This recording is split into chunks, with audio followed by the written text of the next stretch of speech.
Ok.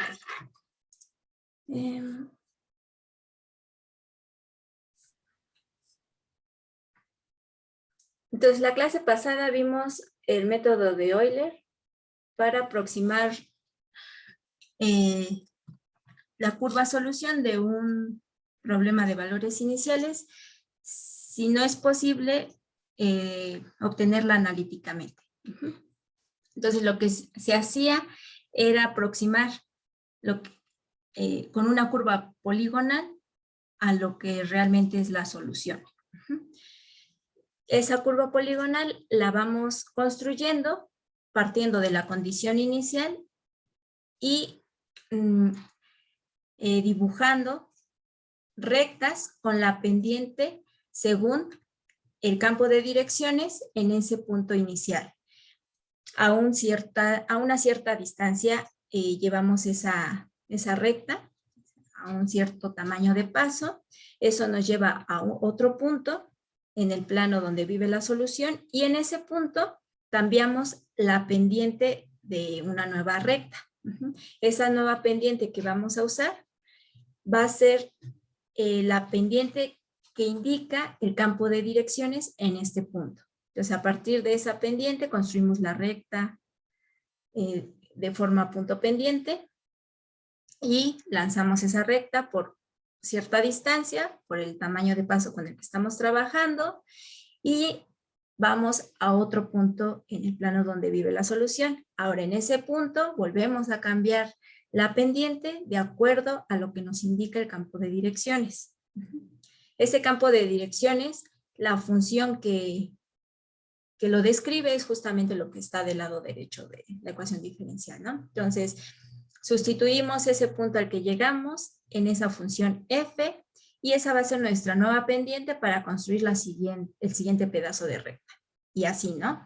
Y entonces vamos obteniendo una curva poligonal semejante a lo que vendría siendo la solución de este problema de valores iniciales. Entonces, este proceso de construcción nos lleva a una forma recursiva de trabajo, donde la fórmula recursiva viene dada por esta forma. Los puntos yes en estos puntos a los que vamos llegando después de trazar las rectas son aproximaciones al valor real de la solución en ese punto X correspondiente. Entonces, usando este método de Euler, vimos dos ejemplos. Uno es el que viene en las lecturas del Nagle. Y en este caso tenemos esta ecuación diferencial con esta condición inicial, ¿no? Entonces, todo parte de la condición inicial. Ese es mi primer punto donde voy a trazar la primera recta. ¿Con qué pendiente? Pues con la función f. La función f es esto que está a la derecha de la ecuación diferencial. Esa función f evaluada en ese punto de valor inicial. Evaluando, tengo la pendiente y construyo la ecuación punto pendiente correspondiente. La construyo y eso me lleva a un valor y1. Ese es el punto siguiente al que vamos a llegar después de construir esa recta, usando un paso de 0.1 en este caso, que es el paso que me están definiendo en el problema. Entonces, recursivamente tendríamos las fórmulas tanto para las primeras coordenadas de los puntos como las segundas coordenadas. Y esta segunda coordenada es la aproximación del valor de la función real en esos puntos X. Entonces, los puntos X de mi aproximación de la curva poligonal van a tener la forma, el valor anterior más el tamaño de paso que es 0.1, ¿no? Entonces, si estoy partiendo de x0 igual a 1, pues voy a estar sumando a este 1 el valor de 0.1. Y así hasta el 1.5, que es en los puntos en los que me indica que necesitamos calcular la solución aproximada. La fórmula recursiva para la segunda coordenada de estos puntos de la curva poligonal tendría esta forma, es el valor anterior de y más la función f de xy evaluada también en el punto anterior, es decir, tendría esta forma por el delta x, que es el tamaño de paso de 0.1. Entonces, partiendo de la condición inicial, por ejemplo, tendríamos que y1 sería el valor anterior, que es y0, pero y0 vale 4, más xn, si estoy en el punto y1, xn es x0, es 1 por la raíz de 4. Esto me da 2 por el delta x, que es 0.1, ¿no? Entonces, eso es esto y esto me da el valor 4.2. Entonces, el siguiente punto, cuando trazo la recta que empieza en x0 y y0, va a terminar en el punto 1.1, 4.2. Y sería este pedacito de recta. Perdón, este pedacito de recta. Entonces, en este primer paso, por ejemplo, la curva poligonal está prácticamente encima de la curva analítica, de la solución real, que es la morada, pero eventualmente, a medida que vamos construyendo la curva poligonal, vamos teniendo un error. Nos vamos separando de lo que es la curva solución real. Mientras más pequeño el tamaño de paso, menor va a ser ese error.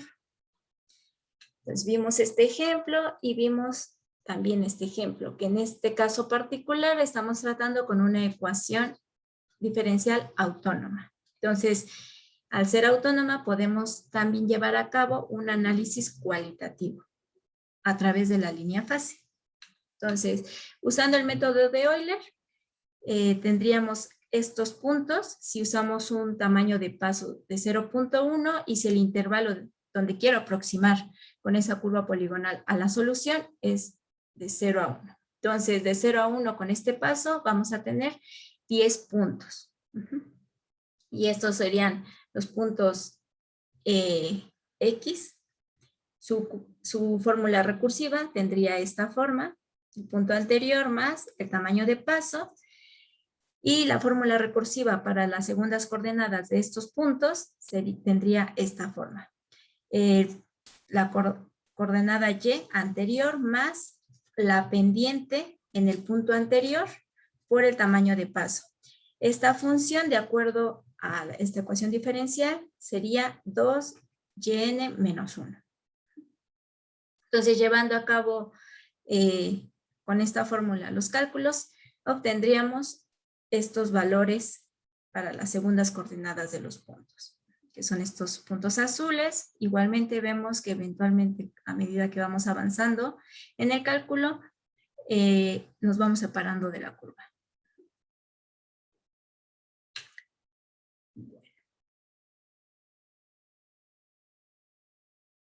Entonces, ahora, si se fijan en estos dos ejemplos, lo que hicimos fue aproximar con el método de Euler la solución sobre un intervalo. En este caso, por ejemplo, el intervalo fue de 1 a 1.5 con 5 pasos de tamaño 0.1. En este caso, lo que hicimos fue aproximar la solución a esta ecuación diferencial con esta condición inicial sobre el intervalo 0,1, ¿no? Partiendo de la condición inicial en 0 hasta el valor de 1. Entonces, es sobre un intervalo. Pero, ¿qué tal si yo quiero conocer el valor aproximado de la solución en el punto no x igual a 1, sino x igual a 2? Pues igual, tengo que empezar forzosamente de la condición inicial, porque es lo único que conozco. Entonces, desde ahí tengo que empezar a construir la curva poligonal hasta alcanzar el valor x igual a 2, que es en donde quiero conocer la solución. Entonces, es justamente el tipo de pregunta en el ejercicio 7. Ajá. Tenemos un problema de valores iniciales y lo que queremos es la solución en cierto valor. Por ejemplo, en el inciso A, me parece, queremos conocer la solución en x igual a pi. Entonces, tenemos que empezar desde la condición inicial a construir la curva poligonal, ya sea con un paso, o con 2 pasos, o con 4 pasos, o con 8 pasos. Entonces, si tenemos un problema de valores iniciales y queremos aproximar la solución en cierto punto específico X, primero vamos a decidir con cuántos pasos vamos a trabajar. Y generamos esa cantidad de pasos, ¿no? Supongamos que queremos trabajar con n pasos. Entonces, tenemos que dar esos n pasos entre el punto inicial a ese valor al que queremos determinar el valor de la solución. Entonces, si quiero n pasos, necesito construir el tamaño de paso de esta diferencia entre n. Y así tengo el tamaño de paso que me garantiza que en n pasos voy a llegar de x0 a x. Entonces vamos a ver este ejemplo que está en las lecturas y otro. Entonces vamos a usar el método de Euler para aproximar la solución del problema con valor inicial en x igual a 1, considerando 1, 2, 4, 8 y 16 pasos. Entonces, lo que quiero realmente es conocer cuál es la solución, el valor de la solución en x igual a 1. Ahora, este caso particular es una ecuación diferencial que analíticamente podemos tratar y conocer la solución, ¿no? En forma explícita. Lo que me está diciendo en esta ecuación diferencial es que la solución es tal que su derivada es la misma función. Entonces, una función que haga eso, pues la exponencial, ¿no? Si usamos la condición inicial, entonces la solución particular de este problema de valores iniciales es justamente la exponencial con su coeficiente 1. Entonces, la solución particular de este problema de valores iniciales es esto. En x igual a 1, que es donde estoy interesada en conocer el valor de la solución, pues sería e a la 1, que es 2.7182, etc. Entonces, vamos a ver con el método de Euler qué tan aproximados podemos estar a este valor usando 1, 2, 4, 8 y 16 pasos partiendo de la condición inicial. Entonces, lo primero, identificamos el punto inicial, x0 y y0, pues es 0, 1. La fórmula que vamos a usar para calcular las pendientes, pues es lo que está a la derecha de la ecuación diferencial, que es y. Y entonces la fórmula recursiva para el cálculo de las y's va a ser esta, ¿no? En general tiene esta forma, pero esta función f, en este caso particular, es y. Entonces, la función evaluada en el punto xn yn sería yn. De esta forma, pues factorizo yn y lo puedo escribir así. Entonces, esta es la fórmula recursiva que voy a estar usando para el cálculo de las y's. Ahora, me piden que haga la aproximación con un paso, es decir, con n igual a 1, con n igual a 2, con n igual a 4, a 8 y a 16. Entonces, para determinar el tamaño de paso, es decir, el delta x, hacemos para el caso de n igual a 1, la diferencia o la distancia que hay entre x igual a 1 y x igual a 0, esto es 1 menos 0, entre esa cantidad de pasos que quiero, ¿no? En este caso, 1. Y entonces el tamaño de paso, pues es 1. Entonces, la fórmula recursiva, en general, para las primeras coordenadas de los puntos en la curva poligonal es de esta forma. XN más el tamaño de paso, pero el tamaño de paso es 1. Ahora, si quiero dos pasos entre x igual a 0 y x igual a 1, entonces me tomo la distancia entre 1 y 0 y la divido entre ese número de pasos, 2. Entonces el tamaño de paso va a ser 1/2.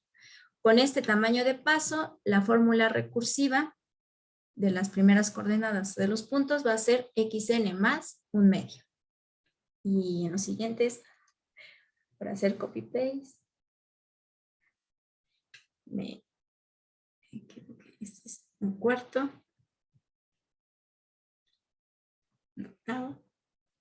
Y 16. Ajá. Para n igual a 4, es decir, queremos 4 pasos entre x igual a 0 y x igual a 1, hago la razón de la distancia entre 1 y 0 y el número de pasos. Entonces el tamaño de paso va a ser 1/4 y la fórmula recursiva va a tener esta forma, etc. Entonces, para n igual a 1, por ejemplo, pues nada más necesito calcular y1, con los valores anteriores, es decir, con los valores del punto inicial, x0 y y0. Entonces, x1 sería x0 más 1, es decir, 0 más 1, 1. Entonces, el siguiente punto, después del punto inicial, va a ser un punto cuya primer coordenada vale 1 y la segunda coordenada, y1, va a ser y0 más y0 delta x, es decir, esto. El tamaño de paso fue 1, entonces vamos a tener 1 más 1 por y0, y0 vale 1. Entonces esto me da que la segunda coordenada del segundo punto es 2. Esta coordenada es la aproximación a lo que vale la solución en el punto x igual a 1, con un paso. Vamos a ver cómo es la aproximación de ese valor si uso 2 pasos. Entonces, con n igual a 2, el tamaño de paso ahora no es 1, ahora es 1/2. Entonces, en este caso, voy a tener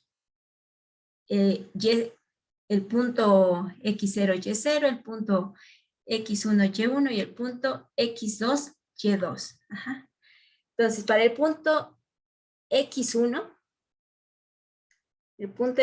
va a ser x0 más el tamaño de paso, es decir, 0, x0 vale 0, más 1/2. Entonces, el segundo punto después de este, su primer coordenada vale 1/2. ¿Cuánto vale la segunda coordenada de ese punto? Es decir, ¿cuánto vale y1? Y1 vale, pues, esto que es usando los puntos anteriores, ¿no? Los de la condición inicial. Mi condición inicial de y, es decir, y0, vale 1. Este es el delta x, que fue 1/2. Y esto me da como segunda coordenada 1.5.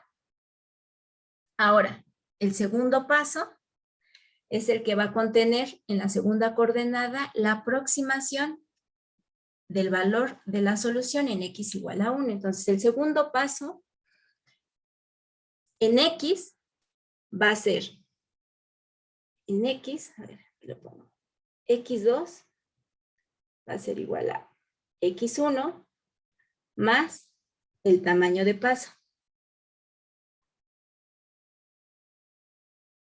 X1 fue 0.5 más el tamaño de paso que vale 0.5 igual a 1, ¿no? Entonces ya estamos en el valor en donde queremos encontrar el valor de la solución, que es en x igual a 1. Ahora, y2, que va a ser el que va a aproximar ese valor que estamos buscando, según la fórmula recursiva, y2 vale esto, o bien esto. El delta x es 0.5 y y1 fue 1.5. Entonces, haciendo esta operación, tengo 2.25. Entonces, ese último punto en la curva poligonal tiene coordenadas 1, 2.25. Para n igual a 4, es decir, ahora vamos a tener 4 pasos de x igual a 0 a x igual a 1. Es decir, tenemos que calcular x0, x1, x2, x3 y x4. Porque tenemos 4 pasos. En x igual a 4 vamos a llegar al valor x igual a 1. Entonces x igual a 0, la condición inicial vale 0. Para tener 4 pasos entre 0 y 1, necesito que el tamaño de pasos sea 1/4. Entonces, sumo 1/4 a este valor 0. Y entonces el segundo punto de la curva poligonal, su primer coordenada vale 1/4. El siguiente punto en la curva poligonal va a valer 1/4 más 1/4, 1/2. El tercer punto, 3/4. Y el cuarto punto, 1. Ahora necesito las coordenadas y de estos puntos, que son estos. Entonces, las fórmulas recursivas de estos puntos y, en y1 pues tiene esta forma, para y2 tiene esta forma, para y3 tiene esta forma, y y4 tiene esta forma. Y es justamente y4 el que me va a dar la aproximación al valor de la solución en x igual a 1. Entonces, pues haciendo las sustituciones con los valores anteriores, aquí partiendo del valor inicial para y0, vamos haciendo las cuentitas. Y llegamos a que el último punto de la curva poligonal tiene coordenadas x4 igual a 1, y4 igual a 2.44, 141. Este sería el punto. Y este es el que me aproxima el valor de la solución en 1. Entonces, si se fijan, este ya está más cercano al valor real de el valor real de en 1 es 2.71, etc. Entonces, este ya está más cercano que los otros anteriores, ¿no? Obviamente, si voy aumentando los pasos a 8 y 16, pues mejor va a ser la aproximación de la solución en 1. Es decir, más cercanos al valor de E nos vamos a encontrar. Y bueno, aquí está un gráfico de la curva solución exacta y las aproximaciones, las curvas aproximadas. Para el caso de n igual a 4 y para el caso de n igual a 8. Entonces, ¿dudas en estas operaciones?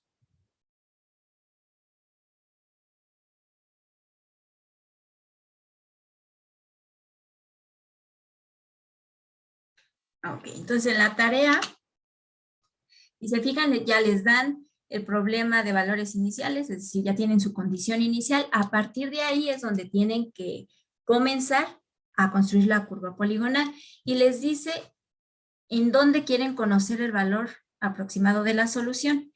En el primero era en x igual a pi. Entonces tienen que construir la curva poligonal partiendo de ese punto correspondiente a las condiciones iniciales hasta ese valor x igual a pi. Y ahí les dice con un paso, con 2 pasos, creo que con 4 y con 8.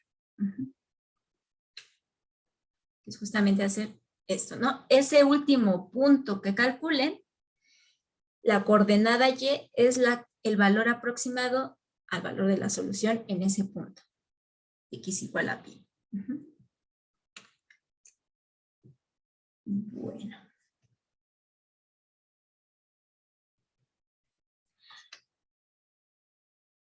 Ahora vamos a ver otro, ya por último, otro ejemplo parecido a otro que viene ahí en su tarea, que es con aplicación. Entonces, tenemos, nos dice, la ley de enfriamiento de Newton establece que la razón de cambio, esto es una derivada, ¿no? Razón de cambio, pues derivada. En la temperatura, es decir, la derivada en la temperatura de un cuerpo es proporcional a la diferencia entre la temperatura del medio y la temperatura del cuerpo. Entonces, esto se traduce en la derivada de la temperatura con respecto al tiempo es igual a eso de que sea proporcional a la diferencia, es que esa diferencia está multiplicada por cierta constante de proporcionalidad, ¿no? Que va a ser este valor de K. Entonces, esta derivada es igual a K veces esa diferencia entre la temperatura del medio y la temperatura del cuerpo.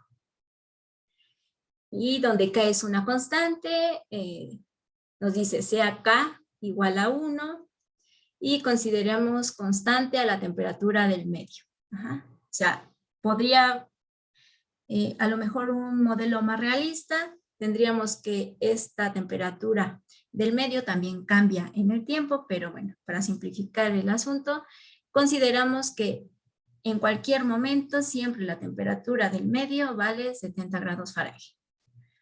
Si el cuerpo tiene una temperatura inicial de 100 grados Fahrenheit, utilice pues, el método de Euler con este paso de 0.1 para aproximar la temperatura del cuerpo después de 1 minuto. Es decir, lo que nos interesa es conocer la temperatura del cuerpo en T igual a 1 minuto. Es básicamente como este ejemplo, ¿no? Lo que nos interesa es conocer la curva poligonal en ese último punto.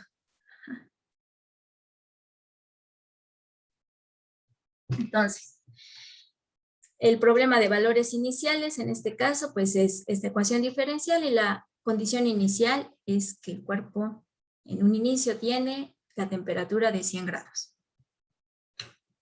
Entonces, este es el punto inicial donde vamos a construir la curva poligonal.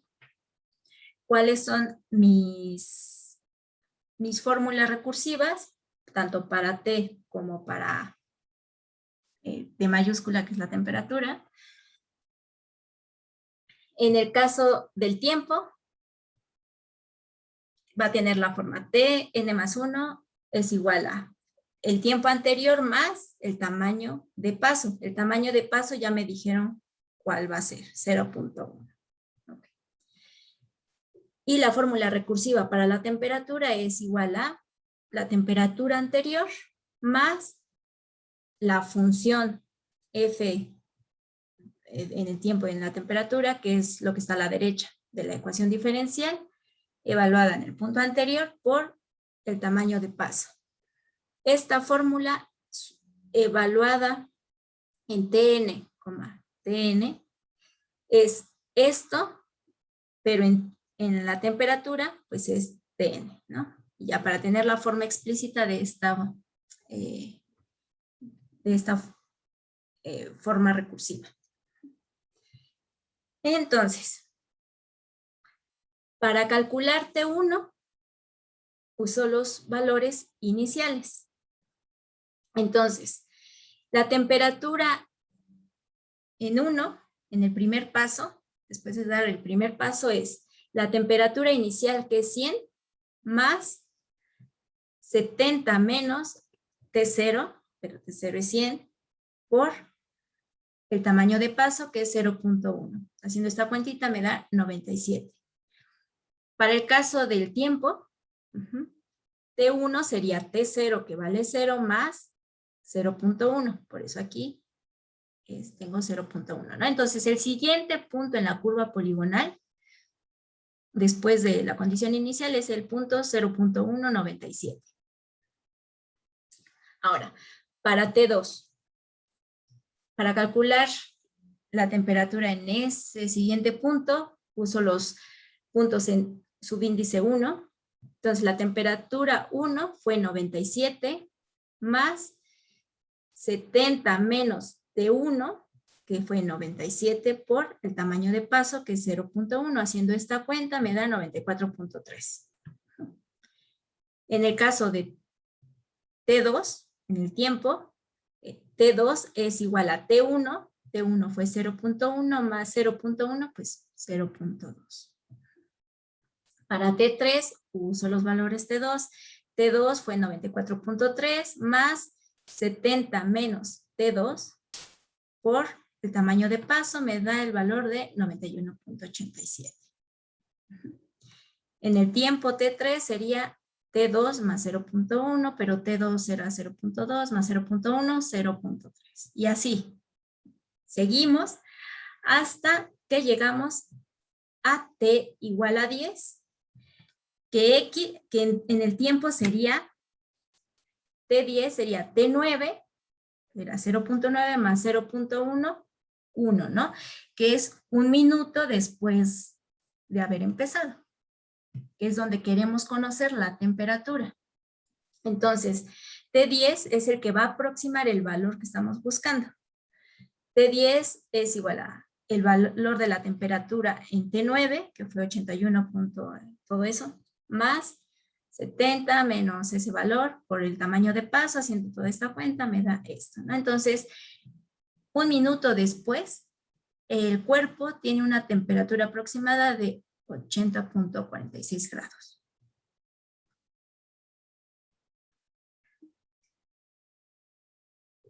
¿Sí quedó claro este ejemplo? ¿Dudas? Todo bien. Bueno, entonces si ya revisaron la tarea, se parece mucho a un ejercicio que también es como con aplicación. Pues sí, prácticamente es igualito. Digo, es otro fenómeno físico, ¿verdad? Pero es casi igual. Bueno. Entonces, pues con este ejemplo terminaríamos de ver por ahorita el método de Euler. Ya más adelante lo volveremos a retomar junto con otros métodos analíticos y también responderemos preguntas sobre el tiempo de convergencia de este método y los otros métodos. Y por tanto, dependiendo de ese tiempo de convergencia, cuáles de esos métodos que veamos es mejor en cuestiones de tiempo, ¿no? Como computacional. Y también cuál es el que minimiza los errores. Bueno, ya luego lo retomaremos. Entonces ya vimos ejemplos de análisis cualitativo que fueron usando campos vectoriales y en el caso particular de ecuaciones autónomas, usar la línea de fase. Ahorita vimos un método numérico, que es otra forma de analizar una ecuación diferencial para aproximar las soluciones. En ninguno de estos dos casos, el numérico y el cualitativo, necesitamos tener la fórmula explícita de la solución para comprender cómo es la solución. Entonces, lo importante es ver que no necesitamos esa fórmula para saber mucho acerca de la solución del modelo en el que nos estamos encontrando, y con estos métodos también podemos hacer inferencias en la evolución del fenómeno. Pero bueno, ahora ya vamos a entrar a técnicas analíticas, que ahora sí es usar cálculo, álgebra para determinar explícitamente la solución a ecuaciones diferenciales. Entonces, pues, ahorita nada más vamos a dar una introducción. Ya la próxima clase, la de lunes, empezamos de lleno con las ecuaciones diferenciables separables. Pero bueno, si recuerdan, en la primera y segunda clase vimos diferentes modelos en los que intervienen pues ecuaciones diferenciales. Uno de ellos era el de con el movimiento de un cuerpo en caída libre. En esa ocasión usamos esta hipótesis en la que la única fuerza que intervenía en ese movimiento es la fuerza de la gravedad, ¿no? Entonces usamos la segunda ley de Newton para determinar la forma del modelo. Y en esa ocasión vimos que pues estaba dada por esta ecuación diferencial, ¿no? Esta ecuación diferencial me modela esa caída de un objeto en el que no se considera ni resistencia del aire ni ninguna otra fuerza más que la de la gravedad. Y bueno, en aquella ocasión logramos llegar a su solución. Y al final obtuvimos que la posición de ese objeto en caída libre tiene esta forma. Ahora, cuando hagan la lectura de creo que es la sección 2.1 del Nagley, van a trabajar con la misma, con el mismo modelo, usando una hipótesis más, pero cambiaron ahí el sistema de referencia. Digo, todo está bien, lo único es que hicieron un cambio en la forma de visualizar el fenómeno, pero nada, no ha cambiado básicamente nada, ¿no? El fenómeno es el mismo. A lo que me refiero es que cuando vimos el modelo, asumimos que la dirección hacia abajo, que es la dirección en la que cae el cuerpo, es negativa. Por eso pusimos aquí un signo menos, para poner de forma explícita que ese movimiento negativo es ir hacia abajo. Ahora, cuando hagan la lectura, el sistema de referencia se invirtió. Ahora, lo que suba es negativo, lo que baja es positivo. Entonces, con ese sistema de referencia no ponemos un signo menos. Nada más ponemos mg. Entonces, la solución es la misma, excepto por un signo, ¿no? Entonces, no cambió nada excepto el sistema de referencia. Entonces, no se vayan a confundir cuando hagan su lectura en por qué cuando vimos nosotros el modelo tenía un signo menos y ahora tiene un signo más, algo debe estar mal. No, no, es lo mismo, solamente que es importante, por eso desde un inicio, definir cómo es nuestro sistema de referencia. Bueno, entonces, si usamos ese sistema de referencia de que abajo es positivo y si subimos lo expresamos con un signo negativo, tendríamos que el cuerpo en caída libre, donde solo existe la fuerza de la gravedad, por la segunda de Newton, tenemos que la posición del movimiento va a ser esta fórmula. En esta ocasión fue muy sencillo solucionar esta ecuación diferencial porque G es una constante y entonces lo único que tenemos que hacer es aplicar 2 veces el teorema fundamental del cálculo para, a partir de aquí, recuperar el valor de H, ¿no? El valor de la altura o de la posición. Bueno, dicho esto, ahora vamos a aumentarle un poquito más a esa hipótesis, ahora que no sea solo la gravedad la que nos importe, sino también la resistencia del aire. Entonces, la resistencia del aire es una fuerza que actúa en dirección opuesta a la gravedad. Entonces, si nuestro sistema de referencia es hacia abajo positivo, la resistencia del aire tiene que tener signo negativo. Y ahora, en lugar de determinar la posición del objeto en caída, vamos a determinar solo la velocidad, es decir, no hacer dos veces la integral, solo una vez, para recuperar la velocidad. Entonces, otra vez aplicando la segunda ley de Newton, que es masa por aceleración, donde la aceleración es la derivada de la velocidad. Entonces, va a ser igual a las fuerzas que afectan el movimiento de este objeto. ¿Cuáles son? La gravedad, masa por la gravedad, menos la resistencia del aire. Este menos me indica que esta fuerza actúa en sentido contrario a esta.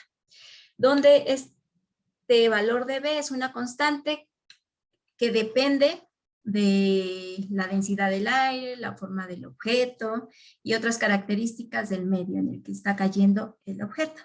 Entonces, esta B pues también es un parámetro, ¿no? Que informa de las condiciones del entorno donde se mueve el objeto. Entonces, ya tenemos el modelo que describe esta caída de este objeto. Ahora, vamos a comenzar a ver este método de separación de variables desde el punto de vista en el que esta derivada de B con respecto a T es una razón de diferenciales. También esto es una notación, es la notación de que la razón de cambio de la variable B con respecto a la variable T. Pero ahorita nos va a importar más verlo como diferenciales. Los diferenciales son cositas muy, muy pequeñitas, pero diferentes de cero, ¿no? Los diferenciales son los cambios en estas variables. Es decir, esto es un delta B, es un cambio en la velocidad, y este dt es un cambio en el tiempo, solo que muy chiquititos, y entonces en lugar de usar la delta, usamos simplemente esta B. Entonces, al ser cambios, son diferentes de cero, y entonces puedo operar y puedo incluso dividir entre estos diferenciales, ¿no? No se me va a indeterminar porque no estoy haciendo divisiones entre cero, dado que estos valores son chiquitos, pero diferentes de cero. Entonces, viéndolos así como diferencial, este dt lo voy a pasar del lado derecho de la ecuación y esto lo paso dividiendo. Entonces lo que voy a hacer es todo lo que tenga la letra B de un lado y todo lo que tenga la letra T del otro lado. Es decir, estamos separando las variables. Entonces, haciendo eso tenemos esto. Ahora, es una ecuación y entonces si hago una operación de un lado, pues tengo que hacer esa misma operación del otro lado. Pero de este lado izquierdo, la operación es solo en términos de B y en lo que haga del lado derecho solo es en términos de T. Entonces, si integro, la integral del lado izquierdo es respecto a B, y mientras que del lado derecho es respecto a T. Pero bueno, si integro de un lado, integro del otro. Entonces, integramos y del lado derecho, pues esta 1 entre m es una constante, la puedo sacar de la integral y la integral de dt, pues es simplemente t. Como es una integral indefinida, que no se nos olvide la constante de integración. Del lado izquierdo, usando sustitución, que u sea lo que está en el denominador, llegamos a que la antiderivada de eso es menos 1 entre b por el logaritmo del valor absoluto de esto, más una constante de integración. Esa constante la paso con esta constante y bueno, esa suma o diferencia me da otra constante. ¿Hasta aquí todo bien? ¿Alguien tiene problemas en integrar esto?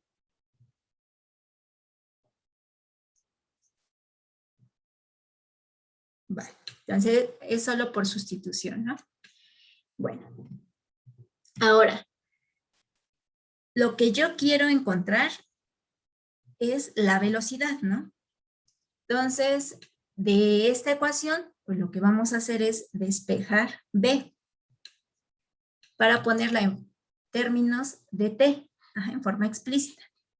Entonces, haciendo el álgebra, este menos 1 entre b lo paso del otro lado multiplicando, esta b la paso multiplicando, para quitarme este logaritmo, toda la ecuación la elevo a la exponencial. Ahora,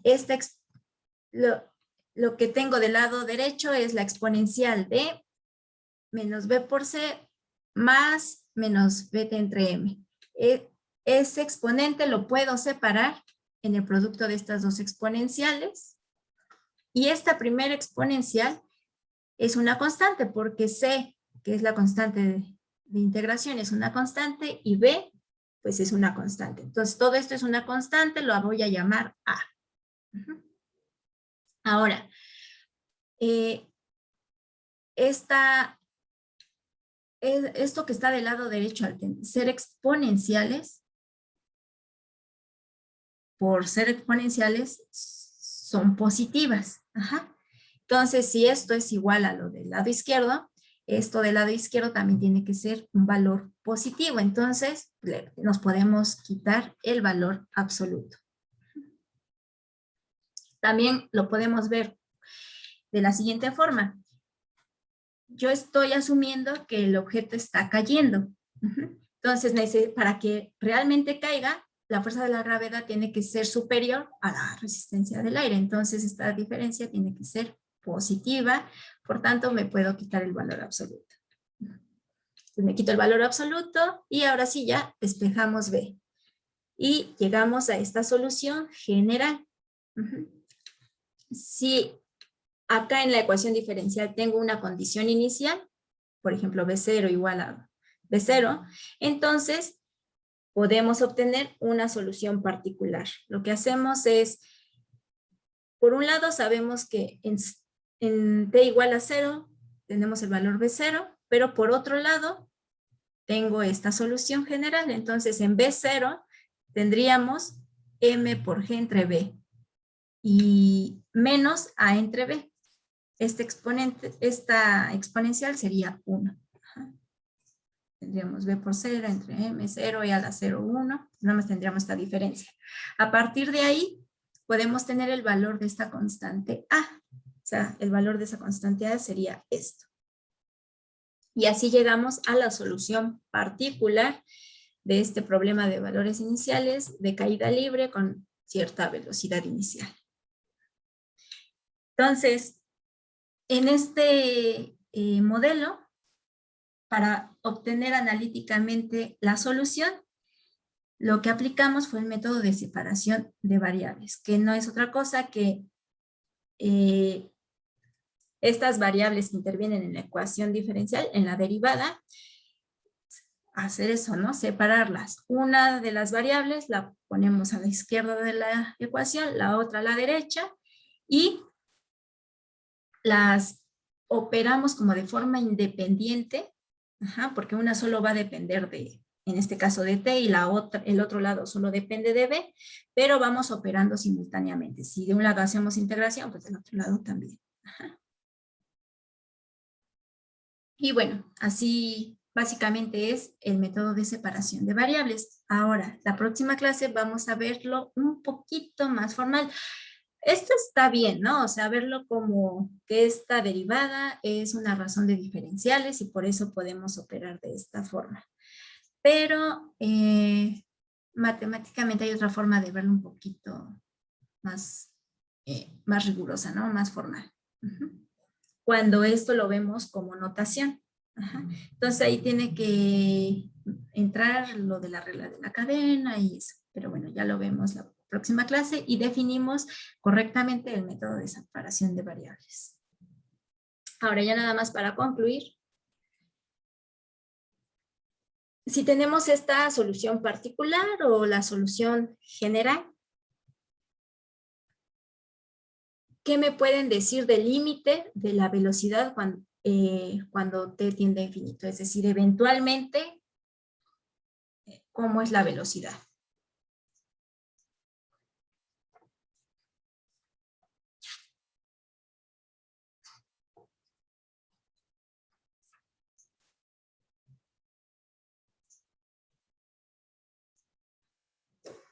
Entonces, sáquenle el límite a esto y ¿qué les da?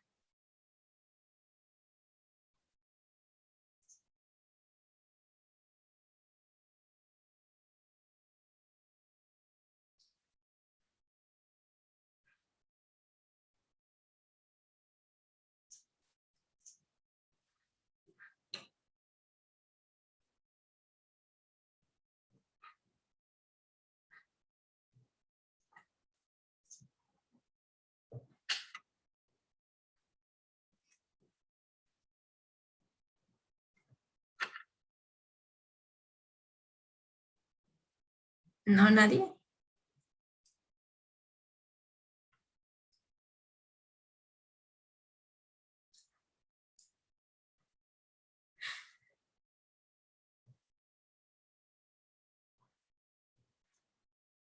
¿Se acuerdan de sacar límites?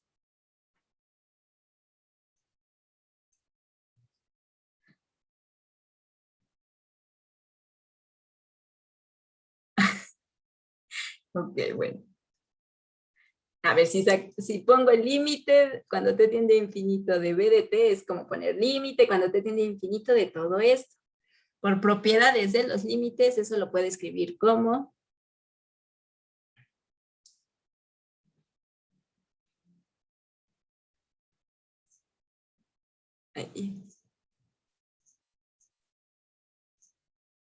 esto, ¿no? Una suma. El límite de una suma es la suma de los límites. Entonces, ahorita nada más lo pongo así y B por T entre M. Ahí de hecho aquí me faltó, es menos. Sí, ¿no? Y todos estos me faltan que volver. Este es menos. Es este. Bueno. Okay. Entonces, el límite de una constante, esto es una constante, ¿no? La masa del objeto, la gravedad y B, que también es una constante. Este cociente es una constante. El límite de una constante, ¿qué les da?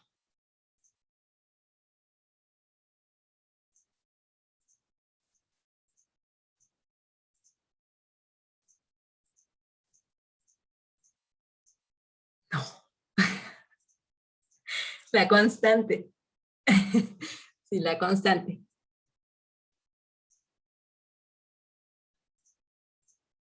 Se quedan en el mismo valor. ¿Okay? Más una constante por una función, el límite de una constante por una función es lo mismo que la constante por el límite de la función.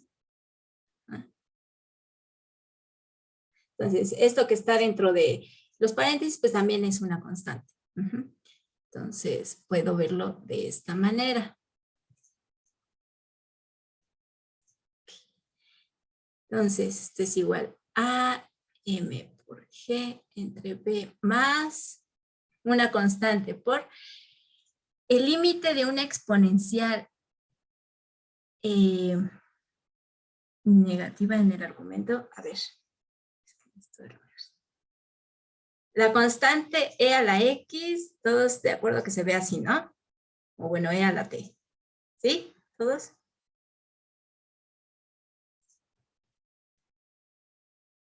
E a la menos t, ¿cómo se ve? esto reflejado respecto a quién, respecto a T o respecto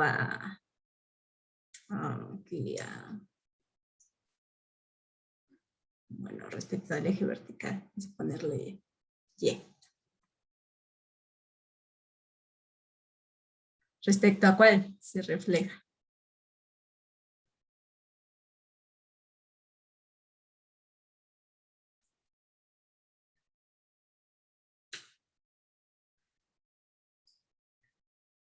Con respecto a T. Ajá. ¿Los demás están de acuerdo?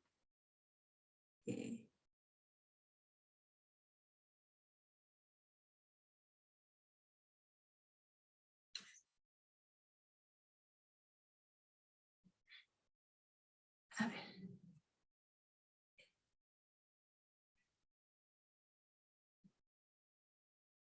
Entonces, esta se refleja con respecto a T y entonces esta con respecto a quién se reflejaría. Esta, por ejemplo, con respecto a cuál se refleja.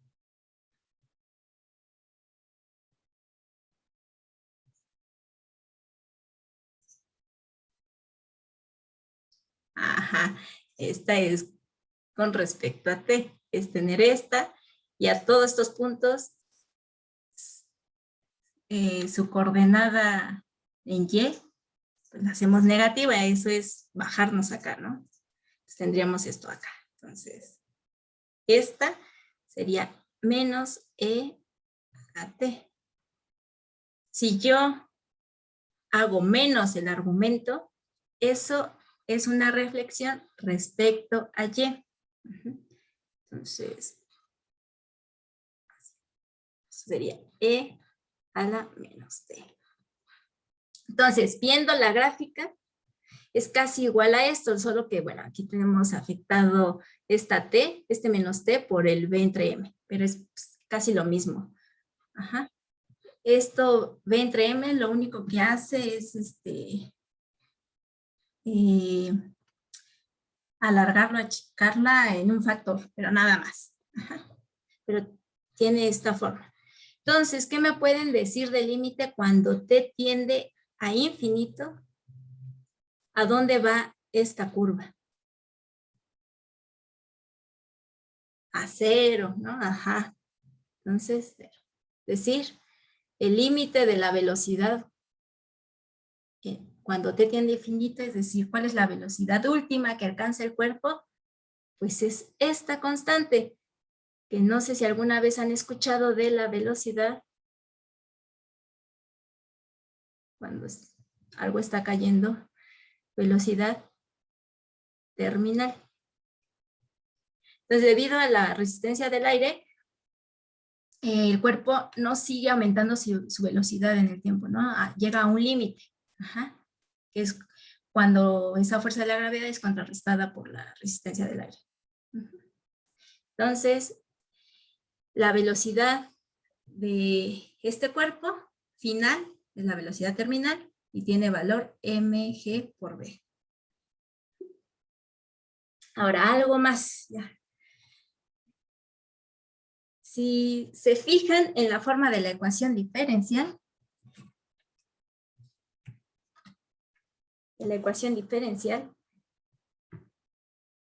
si toda esta ecuación la dividimos entre m,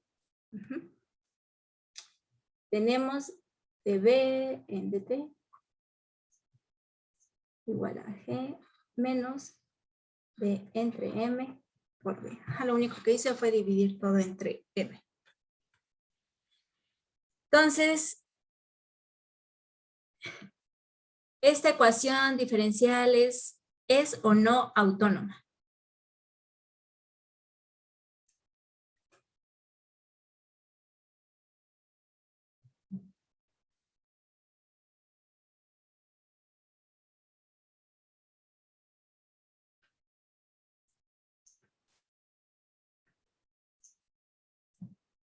Así es, sí es autónoma, ¿no? Porque lo que está del lado derecho solo interviene esa variable incógnita que queremos encontrar, ¿no? Aquí no está la variable independiente del tiempo.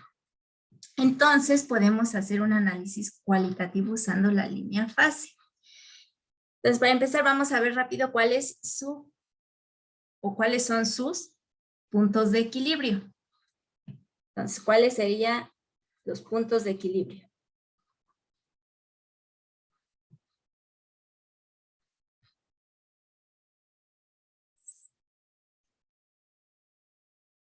B igual a 0. Bueno, para obtenerlos tenemos que hacer esto igual a 0, ¿no? O sea, esto es, vamos a poner f de b. Entonces, para obtener los puntos de equilibrio, tenemos más bien que hacer f de b igual a 0, cuando la derivada de la solución vale 0. Esto es igual a 0, sí, solo sí. G menos B entre M por B vale 0. Sí, solo sí. B, ¿cuánto vale?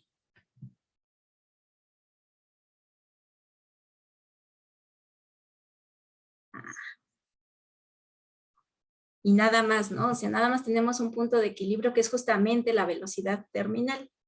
Entonces, todas las soluciones, sin importar en qué condición inicial empecemos, o sea, con qué velocidad inicial empecemos, todas eventualmente van a terminar en la velocidad terminal. Entonces, si ponemos esto en la línea fase B, tenemos un punto en el valor, un punto de equilibrio en el valor Gm entre B.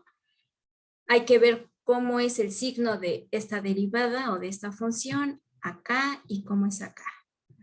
Haciéndolo y luego llevando esa línea fase al plano donde vive la solución, tendríamos lo siguiente. Este es el punto de equilibrio que en el plano TB, que es donde vive la solución, en lugar de un punto se hace una recta. Si mis condiciones iniciales son mayores a ese valor, la derivada de B con respecto a T es negativa, entonces las soluciones se crecen. Si es negativa, las soluciones crecen. Todas tienden a la velocidad terminal. Entonces, en este caso, pues es un caso en el que tenemos una ecuación diferencial autónoma. Podemos usar separación de variables y llegar a la fórmula explícita, analítica.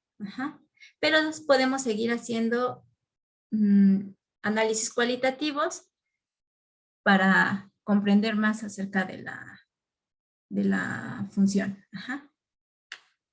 Entonces, una misma ecuación diferencial la pueden analizar usando las tres técnicas: analítica, cualitativa y numérica. A veces conviene más una que otra, dependiendo la cantidad de cálculo que interviene en ese análisis. Pero bueno, si es posible llevar las tres técnicas a cabo, pues mejor.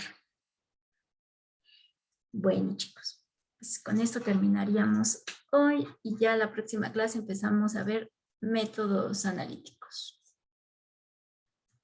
Bueno, ¿dudas? ¿Comentarios? ¿Dudas de la tarea?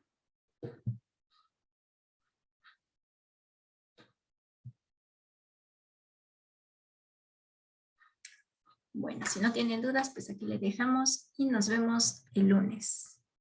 ¿Vale? Bueno, Gracias. buen fin de semana. Bye. Gracias, nos vemos.